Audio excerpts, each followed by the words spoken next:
ప్రభు యొక్క ఘనమైన నామాన్ని బట్టి ప్రతి ఒక్కరికి వందనాలు చెల్లిస్తూ ఉన్నాను. ఈ ఉదయకాలాన్ని సందేహించకుండా ఆయన సన్నిధిలో నువ్వు ప్రార్థించాలి.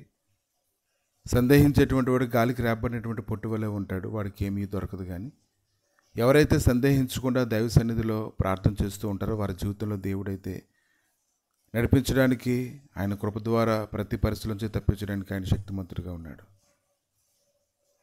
కనుక నీ కొరకు ప్రార్థన అనేది జరుగుతుంది. నీ కొరకు ఎంతోమంది స్తుతిస్తూ ఉన్నారు. ఆయన నామానికి మహిమ కలిగేలాగా నీ జీవితంలో పరిస్థితులన్నీ ఆశీర్వాదకరంగా మారేలాగా ఎంతోమంది విజ్ఞాపన చేస్తూ ఉన్నారు. మత్తయి సువార్త 20:17 నుంచి కొన్ని వచనాలు చూసినప్పుడు, యేసు యెరూషలేమునకు వెళ్ళనై ఉన్నప్పుడు ఆయన 12 మంది శిష్యులను ఏకాంతంగా తీసుకొని పోయి మార్గమందు వారితో ఇట్లనెను, ఇదిగో యెరూషలేమునకు వెళ్ళుచున్నాము, అక్కడ మనుష్య కుమారుడు ప్రధాన యాజకులకును శాస్త్రులకును అప్పగింపబడును. వారాయనకు మరణశిక్ష విధించి ఆయనను అపహసించుటకును, కొరడాలతో కొట్టుటకును, సిలువ వేయుటకును అన్ని జనులకు ఆయనను అప్పగింతురు. 3వ దినమున ఆయన మరలా లేచును. కనుక అతడు పరిస్థితుల గురించి అయితే మాట్లాడుతూ ఉన్నాడు. ఒక్కొక్క పరిస్థితి అది ఎలా పనిచేస్తూ ఉంటుందంటే, అది ముందుగా చెప్పే ఆ పరిస్థితులు మన జీవితంలో జరిగితే ఇంకా భయాన్ని కలిగించేవిగా ఉంటాయి.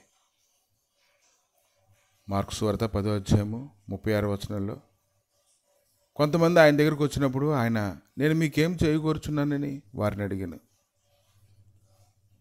కనుక ఈరోజు నువ్వైతే సందేహించుకు. పరిస్థితులు ఎలాగున్నప్పటికీ కూడా నువ్వు సందేహించుకు. నువ్వు ఏదైతే అడుగుతున్నావో అవన్నీ పొందుకుంటావని దేవుడి ఉదయకాలని చెప్పడం లేదు. కానీ నువ్వేదైతే అడుగుతూ ఉన్నావో అడిగేది స్పష్టంగా ఉండాలి. అది ఎటువంటి క్షేమాభివృద్ధిని కలుగు చేస్తుందనేది నువ్వు తెలుసుకోగలిగి నువ్వు ప్రార్థన చేయాలి. కనుక ఆయన ఒక పని కొరకు ఆయన పిలువబడ్డాడు. ఆయన నలపబడుతూ ఉన్నాడు.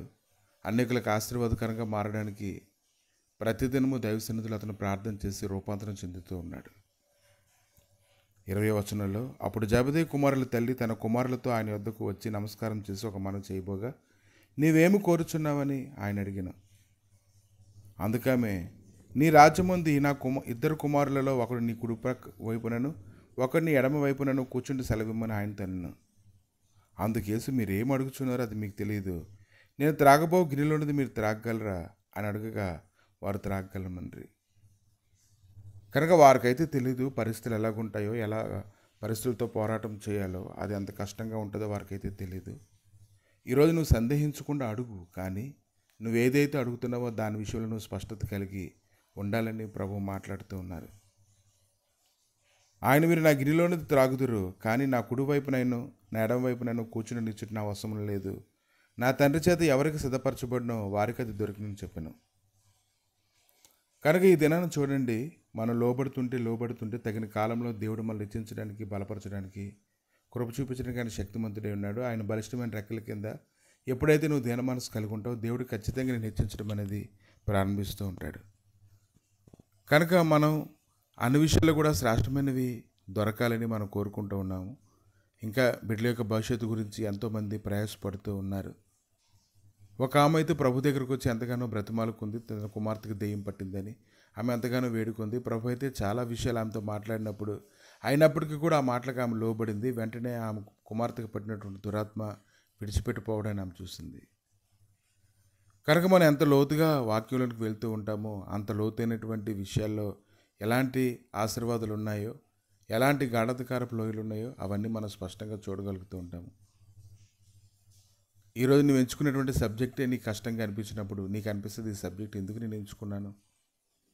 కానీ ఈ దినాన్ని అయితే దేవుడు నిన్ను ఒక ప్రాముఖ్యమైనటువంటి పని కొరకు ఎంచుకున్నాడు. కనుక ఆ ప్రాముఖ్యమైనటువంటి పనిలో నువ్వు సిద్ధపరచబడేలాగా నువ్వు దేవసన్నిధిలో వేడుకోవాలి. దేవా, నన్ను సిద్ధపరచున్న ఆయన. ఈరోజు మనం ఘనత పొందలేము, కానీ మనం దేవుని నామాన్ని మహింపరిచినప్పుడు వచ్చేటువంటి ఘనతంతా ఆయనకి చెల్లించాలి.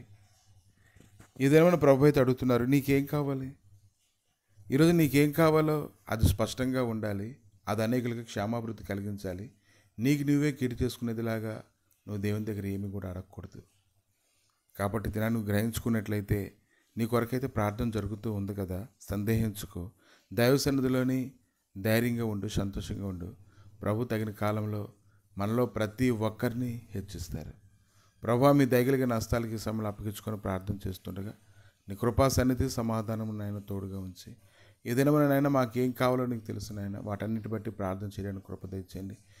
మేము ప్రార్థన చేసేటప్పుడు ప్రభా మేము ఏదైతే అడుగుతున్నామో అది ఎంతవరకు క్షేమాభివృద్ధి కలిగిస్తుందో కూడా తెలుసుకోవడానికి సహాయం దయచేయమని, మీరే మహిమగంత ప్రభావాలు పొందమని, నీ శ్రేష్టమైన సన్నిధి ప్రభా ఇది మొదలుకొని సదాకాలం ప్రతి ఒక్కరికి తోడుగా ఉంచమని దేవానైనా జబదేవి కుమారులను ప్రభా వారి జీవితంలో హెచ్చించమని నేనైతే నమ్ముతూ ఉన్నాను దేవ.